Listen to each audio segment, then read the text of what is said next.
Frank, I can't see you. Okay, so we're gonna keep talking, even though we're gone.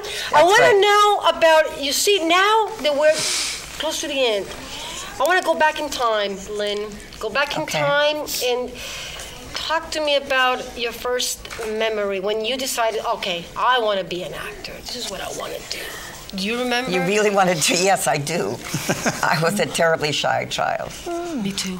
I was really very shy. Very shy. I was very stupid too, extremely stupid. Let's not kill the lights. We keep going. I know that you guys killed the lights. Are we still going live? We going live because we keep rolling. Don't stop the DVD. Don't stop the tape. We keep moving forward. So, Lynn? And I was really, 10, 11, 12. And if I could be someone else, I wasn't shy anymore. I could talk, I could move. I loved dancing. And so I think it happens very young.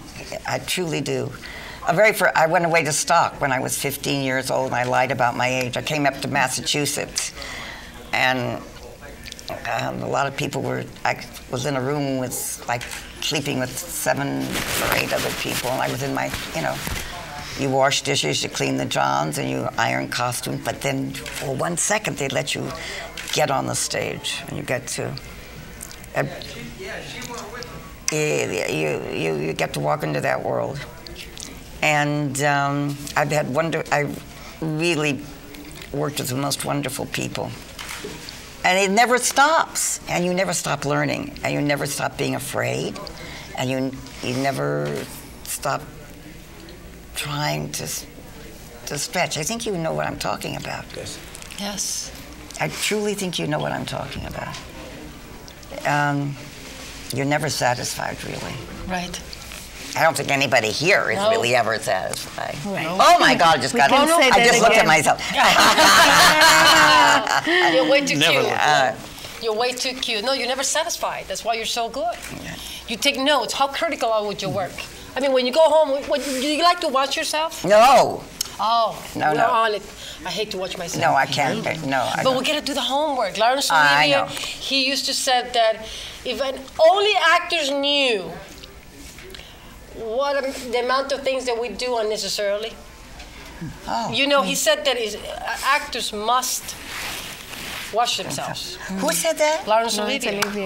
You know that we do all. Actually, yes, I cut you off. I'm sorry. He was shy too, and I know he had stage fright. Lawrence Olivier was my idol growing up. He had our son's name is Lawrence. Oh, wow.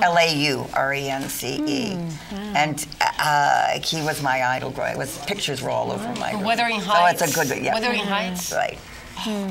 When he did Hamlet, actually it was Henry V first, but when he did Hamlet, I was hooked on Shakespeare. I thought he was the sexiest thing I ever saw in my life. But he's right, of course. You should look at yourself. But let's say with film, with TV, you've done so much work. Do you what's the reaction when you're flipping a channel, you see yourself? I'm never satisfied. You're never satisfied. No. I don't think I've ever seen anything that, oh yeah, that's fabulous, or I don't think I've ever. I'm not so sure any actor does. Right. I'm very often when you're doing film and you do 10 takes, the one you think's the best is not the one that they use. Right. Oh, wow, that's a killer, huh? Well, it is, but it happens because they're seeing something else. Right. They're seeing something else that works. Right. Yeah. Right. Rona, what are you thinking? Now I'm going to you for a second. What's in your mind? Are you bored? Me? No, yes. It's very pleasant here. Very pleasant. Okay, good. I'm going to ask you, trust me, I go way too far sometimes. I have to learn to zip it, but I like to observe people. Okay, I'll let you know. I'm not shy. You let me know. You let me know. You're not really shy at all. No, when you see actors, what kind of work turns you on, acting-wise? I like to believe in the story. Okay. That's the main thing that I want to do. I review plays a lot, so I see a lot of plays. Okay. And you also act. You're also and seeing it, and if I can't believe in the story, it begins to worry me, and that's what happens. Like I saw, we're not on tape. No, we're taping. We're not on tape. We're not live, but we're still taping. Well, I mean, like Be Clybourne aware. Park, which I'll give you a very specific example, which is a very fine play, I think. What play is that again? Clybourne Park. It's opening. I just saw it the other day, so it's fresh in my mind. Okay. Which seems to tell a very important story about the changing of a neighborhood in Chicago, the changing of racial relationships, our feeling for one another as human beings. But there were certain performances in it that were so overdone, so sitcom-y like, I couldn't quite get the handle on it. So that's the main thing, is to try to believe in the story, that actors are, and it may be wonderful performances, other people may love it. Right. And I think everything in the theater is so subjective, or in film or anything. You know, Ben Brantley can say one thing, and you don't have to agree with him, but as long as you respect his judgment, it's interesting to read a review. Right. But I mean, who can really say? You know, people can come out of the Book of Mormon saying, what's all the noise about, you know? Other people are just laughing themselves sick. So, but I say, if I can believe in what's happening on the stage, that's when I'm into it. Yes. And if the story is interesting and being, of course, well told too. Yeah. Right. Yeah, actually, I would say, you know, Ron is an excellent critic.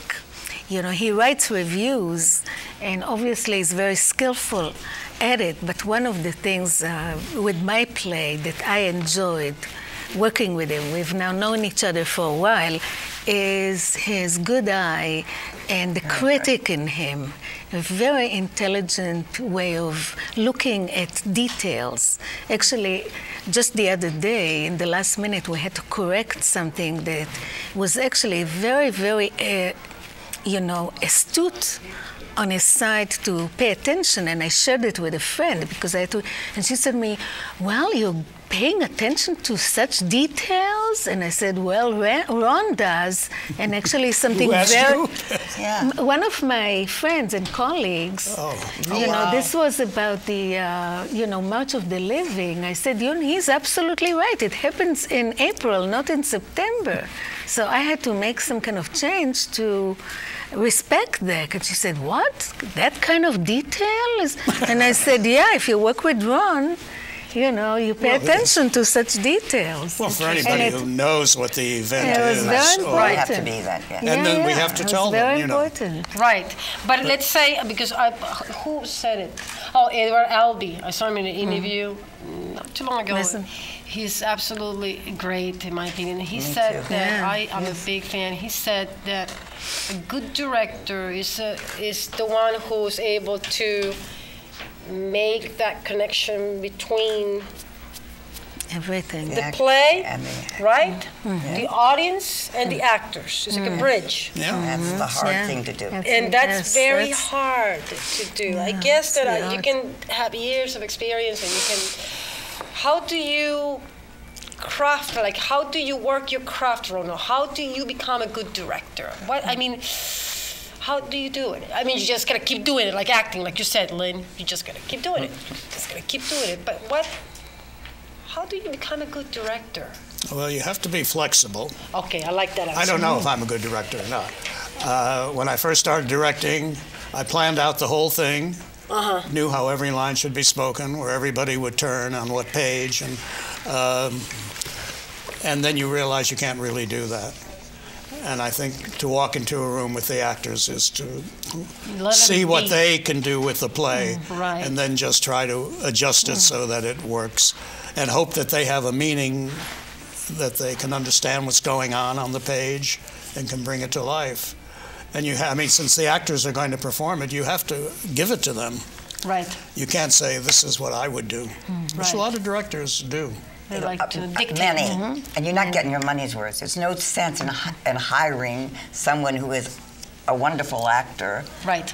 With a lot of skill, and telling them everything without you don't get you're not using them. It doesn't make good sense. It's like, you know, hiring a great engineer, but not letting him figure out how to fix Right. the radio, whatever engineers do. Right. But And there are directors, and very prominent ones, by the way, that the play is about them. It's not about the playwright, and because Albee was talking about that. Right. And it's not about the actor or the combination of the three. It's their, their palette, their canvas, and I think they lose out. I think the audience loses out. You're not getting your money's worth. You're not using the playwright, and you're not using the actor. And I think someone even as great as Edward Albee has had that problem. Right. We were there opening night of Virginia Woolf. Wow. With Uta Hagen and George Cassard and Arthur Hill. Arthur Hill. And the woman, the wonderful Melinda Dillon. Half the audience couldn't understand why it was so long. Right. Couldn't understand why they were using language like that. Right. And it just took our breath away. Yeah. I mean, it was something like 3.5 hours long, but it was like writing that you hadn't seen. Yeah. But then again, an audience has to be ready for a play, and sometimes people are not ready. Now, Edward Albee's The Lady from the Book, it didn't do well at all 20 years ago. It was a review that killed it, and not the audience. Wow. It was a review. It was just on the radio today. Oh, I see. Well, which is just as that's just as tragic. It's even more tragic. Giving the audiences a chance. I know that's what he said, but how does he know how the audiences would have reacted? Right. Nobody knows how the audience. You don't know. You don't know how a film, how a book. Nobody knows. The Playboy of the Western World. It's a great play. There were riots. They had to do the Act 1 again because they were pulling the seats up out of the theater. I mean, and it is a great play. But if that was the end of that play, you would have lost a great piece of literature and a great piece of theater. But sometimes an audience is not ready for a play, and then it takes, as we know, it takes 50 years. I know. 50 years. But this isn't going to take 50 years. No, it's not going to take. No, this is. I mean, this is. I tell you, this is quite a cast. I'm very excited, very thrilled. It is. So you guys start rehearsals mañana. What time tomorrow? Noon. Ooh, so you can sleep late. So what are you doing home? When you're going home, what are you doing Friday night? Let's get a little shallow. We're too deep. Let's get a little shallow. What are you doing when you go home tonight? What do you do Friday nights? I got it. No. We're going to have a lovely. Either I'll go cook. Okay, you cook. I love to cook. Most actors like to cook. Yeah, I love to cook. I can cook, Lynn. I can cook, and I'm not bragging here. I can cook pizza from scratch. Wow, impressive. Yeah. Very impressive. The crust, trust me, I can. I love to cook. Impressive. I really do. And either that or we'll go out. I will have a nice glass of wine or a couple glasses of wine, and then we'll go home and I'll work on lines again. I worked on lines before. I came, and I'll work on before I go to bed. And I want to ask you two things before I forget, Lynn. Yes. Do you feel fear often? All the time. Thank you for asking. Can we rewind the tape? You feel it all the time. Because it's. I wanted to hear that. I remember one time at the Actors Studio, I remember that Ellen Burstyn was doing a play. She was doing, I don't know what it was, but she was walking back and forth. She couldn't start. She was nervous. And Harvey Keitel was moderating. And I remember that she couldn't start. She was petrified. Yes. And she said, I can't do it. I can't do this. And he said, okay, you can't do it?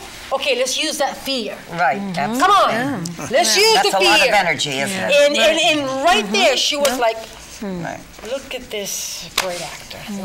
You have to face it.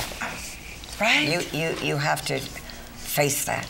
Right. And you have to deal with it. I mean, Olivier could talk about, would stand behind the curtain and say, go home. Go home. Leave